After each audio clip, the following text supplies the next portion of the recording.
The Night at Dawn, Chapter 6. Ta-da! In the torchlight, Jack saw three huge men standing over him. One with very squinty eyes held the torch, one with a very red face held Jack, and the one with a very long mustache held onto Annie. Annie was kicking and yelling. "Stop," said the one with the very long mustache. "Who art thou?" said the one with the very red face. "Spies, foreigners, Egyptians, Romans, Persians?"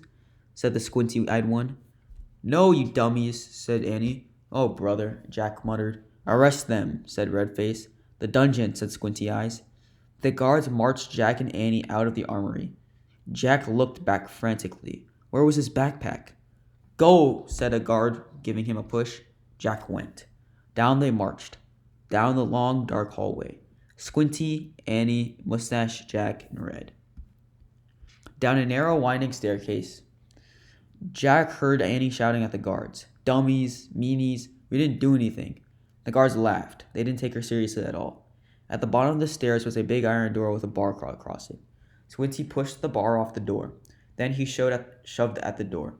It creaked open. Jack and Annie were pushed into a cold, clammy room.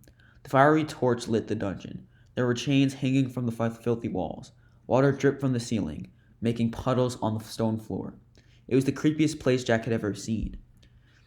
"We'll keep them here till the feast is done. Then turn them over to the Duke," said Squinty. "He knows how to take care of thieves." "There'll be a hanging tomorrow," said Mustache. "If the rats don't get them first," said Red. They all laughed. Jack saw that Annie had his backpack. She was quietly unzipping it. "Come on, let's chain the two of them," said Squinty. The guards stepped toward them. Annie whipped her flashlight out the pack. "Ta-da!" she yelled. The guards froze. They stared at the shiny flashlight in her hand.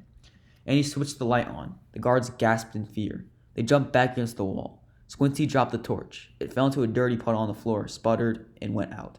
"My magic wand," Annie said, waving the flashlight. "Get down or I'll wipe you out." Jack's mouth dropped open. Annie fiercely pointed her light at one, then the other. Each howled and covered his face. "Down! All of you, get down!" shouted Annie. One by one, the guards lay down on the wet floor. Jack couldn't believe it. "Come on," Annie said to him. "Let's go." Jack looked at the open doorway. He looked at the guards quaking on the ground. "Hurry," said Annie. In one quick leap, Jack followed her out of the terrible dungeon.